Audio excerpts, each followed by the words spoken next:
This is why the finals is a dead finals game. is so It's a dead. dead game. The finals I is can't dead. believe the Nobody finals plays the died. finals anymore. Is so Finals gone. is It's a so dead over for the game. finals. Dead games, D-E-A-D-G-A-M-E-S.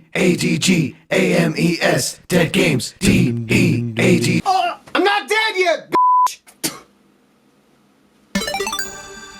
When the finals alpha released a little over 2 years ago, I genuinely enjoyed the game. I found its gameplay unique, especially the crazy amount of destruction. And on top of that, it just looks so good. But I also had my doubts. For as fun as the game was, it was lacking in content, which made the game's luster wear off pretty fast. Sure, it was the open alpha at the time, so I wasn't going to write it off just yet. But I've covered a lot of cool games in the past that completely died upon their full release. But in my mind, I just knew that there was something different about the finals. I'd always find myself coming back to it time and time again, checking in every seasonal update, and at around season 4, I just couldn't stop playing.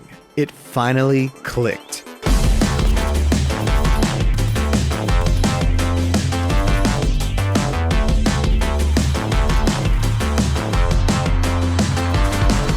Dad, we did it! We did it! There's no way. We did it!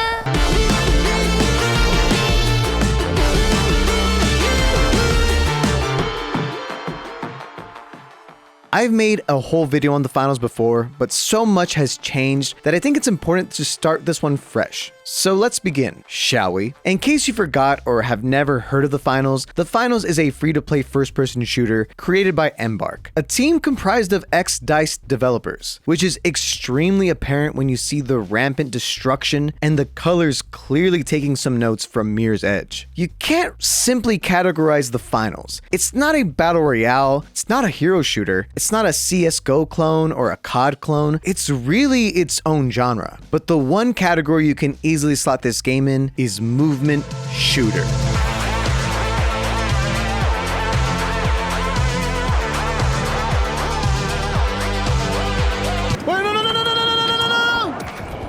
The main game modes, Ranked and World Tour, involve multiple teams trying to collect cash boxes to deposit at cash out stations. It takes time to deposit, so you'll have to defend it from enemies who are gonna try to steal it. Or you might need to steal it yourself. By successfully having enough cash to qualify, you'll proceed to the next round, and eventually, if you keep doing well, you'll reach the finals. He said it! That's the basic idea, and it's this core game mode that the game revolves around. Each weapon, equipment, and ability are balanced around making these cash-out game modes feel fair and extremely fun. This game doesn't have individual heroes, but instead, you can choose between 3 different classes: light, medium, and heavy. Each class has their own unique weapons, abilities, and equipment. There are some equipment that overlap like grenades and mines, but for the most part, the classes are entirely unique. Even more so than when the game first dropped 2 years ago. And this allows for the game to have a ton of variety on how you play each individual class. So let's start by talking about the light class is small with very little health, but makes up for it in their speed, mobility, and by having some of the strongest weapons in the game. From SMGs to a sniper or even a bow and arrow, your weapons deal a lot more damage than medium or heavies, making light truly a glass cannon. And the light class's abilities address this by each increasing their survivability. With the grappling hook, you can zoom through the skies with verticality unmatched by any class. The evasive dash gives you the ability to zoom and dodge, making your already tiny hitbox seem even smaller. And invisibility? That one's self-explanatory. Lights have a lot of different strategies that allow for a ton of skill expression, and a ton of really jank strats, showcased perfectly by my buddy Neon Guts.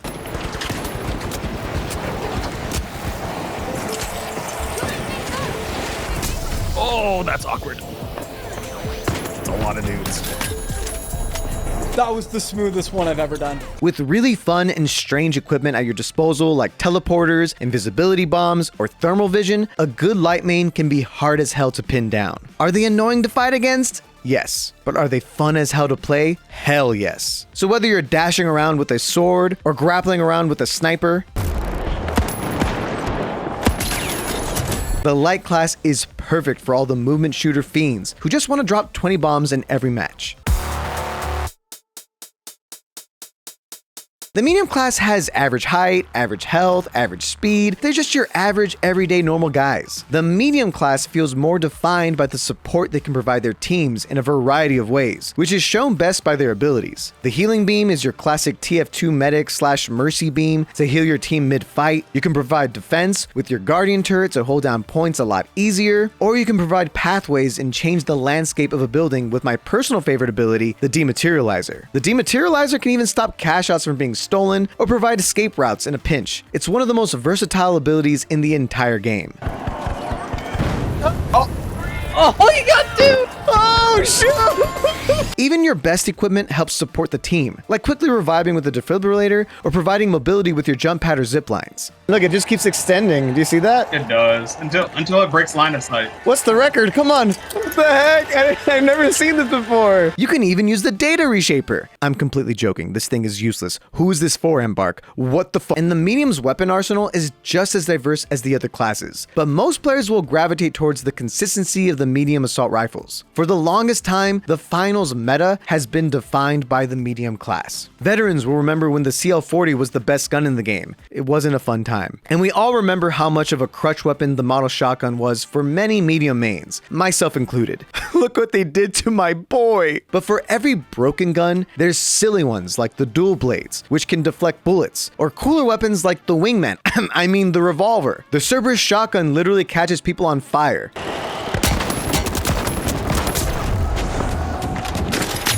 God, this game has so much sauce. Whatever weapon you choose, a solid medium player will be the cornerstone of every solid team composition in the finals. Unless you're a sick freak and you like the riot shield. I can't stop you, but you should go to therapy.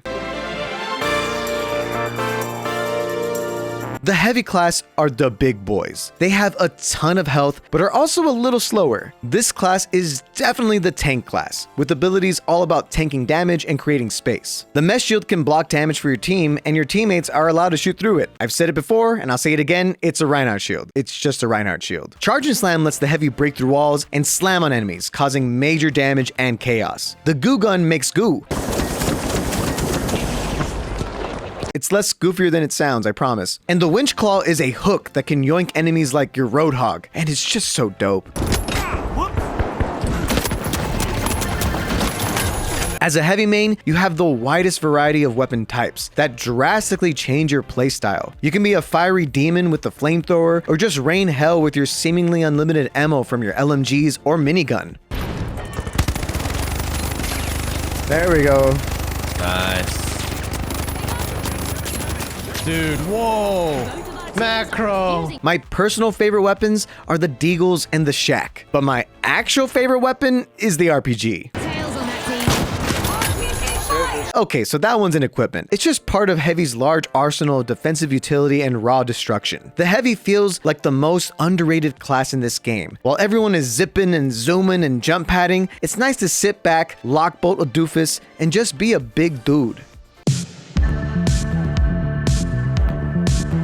If you couldn't tell already, I absolutely love playing this game, and I wanted to make this video as thorough as possible so I can best explain to you why I love this game so much. The visuals are breathtaking. The art direction just pops. The graphics in this game are truly next gen. It's one of the only games that looks as good as their trailers. And the world building, from the announcers to the sponsors to the maps, are just oozing with personality. Seriously, when the game first dropped, we had 3 maps, one of which, Skyway Stadium, was kind of a combination of Monaco and Seoul, which felt a little bit like we got a recycled map. But now with maps like Kyoto, Las Vegas, Fortune Stadium, Cis Horizon, Mexico, the game feels complete and full, and the destruction is dynamic and game-changing, making every round, even on the same map, feel completely different. This game is so surprising because it can run completely smooth while the entire world falls apart in front of you. The gunplay is damn near perfect, with weapon variety unmatched by any FPS out there. It's one of the few games where you can be a melee character in a shooter, and it works. The Embark developers are doing a really good job at maintaining the balance of the weapon meta, as well as balancing the abilities and equipment. I mean, to this day, the stun gun's gone, which I don't think anyone's really been complaining about, but they're working on making it fair and balanced. and the developers really do listen to community feedback. There are so many small quality of life updates that they've done even just this season, like finally giving us more sights for our weapons, or even giving us outfits, because I have so many cool outfits and it was really hard to organize it when you only had a certain amount of classes. So when they added that, I felt seen. And the cosmetics look fantastic, with an insane combination of outfits that somehow all feel cohesive due to their consistent art style. And their prices are honestly fair, with their battle passes easily being one of the best battle passes out there. They don't just sell these outfits as one big thing. You can buy individual parts of each outfit, which is such a nice added bonus. And the developers have given us multiple ways to earn free cosmetics as well, with different seasonal events and really cool skins for every single weapon and ability just by using them. There's also so many quick play game modes, from team deathmatch to power shift to terminal attack, RIP Banquet, we miss you baby. So there's really something for every type of FPS gamer out there. I also love the completely unique finals elements of this game, from the canisters that you can throw at people to create gas or fire or just explode, Some destruction.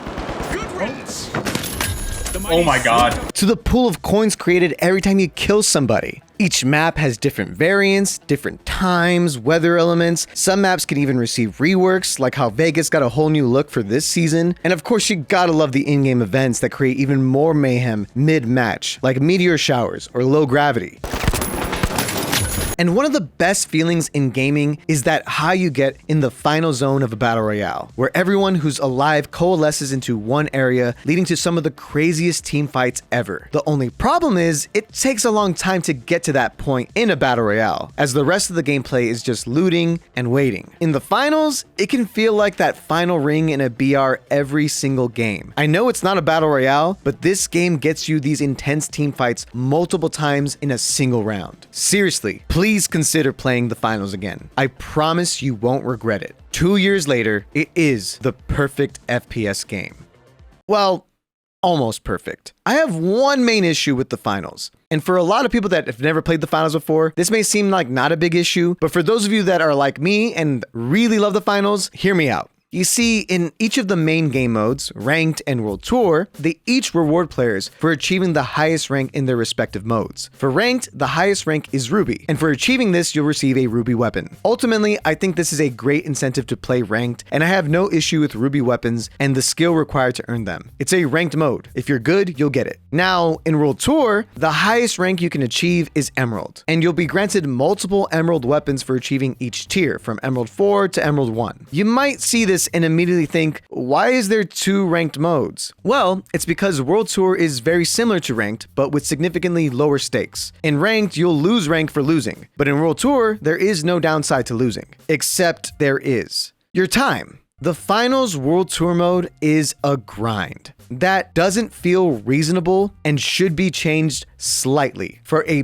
better player experience. Let me explain with math. My friend Neon Guts, who's an incredible streamer, I mean broadcaster, there's a difference. He is currently still in a subathon as of writing this script. He started his subathon right when the new season dropped on March 20th at 10 a.m. PST and messaged me on March 29th at 5 p.m. PST, the moment he got to Emerald 1. Accounting for 8 hours of sleep each night, he played a whopping total of 133 hours exclusively playing World Tour. And he plays this game for a living, so he's not bad at all. Yeah, he definitely does some goofy strats, but ultimately, this number is a good estimate of the average time it would take most players to get to Emerald 1. This would mean that you would need to play every single day of the season for around 1.5 hours. In case you were wondering why I kind of quickly ran through talking about the quick play game modes, well, it's because I hardly played quick play last season, because any time spent playing quick play wouldn't help me towards the Emerald grind. I mean, it'd be great if winning quick play game modes would give you like a couple extra little points here and there towards World Tour, but I digress. And before you come at me like, well, that's the point of World Tour. It's supposed to be hard. No, it's not. It's not even hard. It's not rewarding you for being good at the game. It just rewards people that have the extra time to play it. It's really not a testament of skill. Sure, the better you are, the less time it will take, but the majority of players are not going to win every single game. And also, if you want to sweat and be the best, we have a ranked mode. World Tour should be more casual. And after grinding World Tour last season for over 80 hours and still not reaching Emerald, I just gave up. And now this season, I'm even more discouraged from playing the mode altogether. And thankfully, I have a solution. My solution is actually one that makes more sense given the way that the finals keeps track of people that grind World Tour. You see, for every single game mode, there is a leaderboard. However, the World Tour leaderboard is not based on your win points, which is what your Emerald grind is based on. Instead, it's based on cash outs. So people that want to grind for the top of the leaderboards, like my friend Neon Guts, for example, don't really even care about winning after they get Emerald 1. They just want to maximize their cash flow. And I think that's what they should lean more into in World Tour. I think they can keep the system as is, getting 6 points for getting past the first round, getting 14 for getting second place, and then 25 points for winning it all. But I think there should be an additional bonus point system. You get 1 point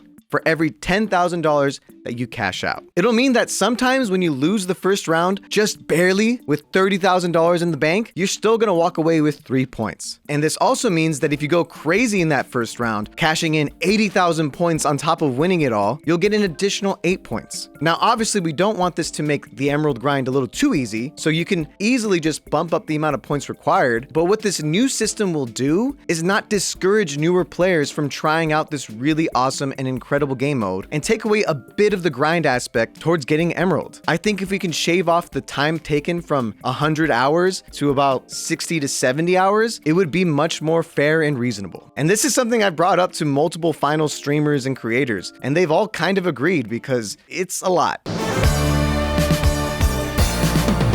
I love the finals. I will say it is the most underrated game of all time. If you have not played this game since the beta 2 years ago or since the launch a year ago, I highly encourage that you give this game another shot because it is a damn near perfect game. And also, you have nothing to lose. It's free. So I'll be giving the finals a 10 out of 10. With a small asterisk, obviously this is if they fix the World Tour issue, but a solid 10 out of 10. But what do you think? Have you played the finals? And if so, what would you rate it? And let me know in the comments if you agree or disagree with my Emerald rant. But with that, thank you so much for watching, and I'll catch you later. Ya noob.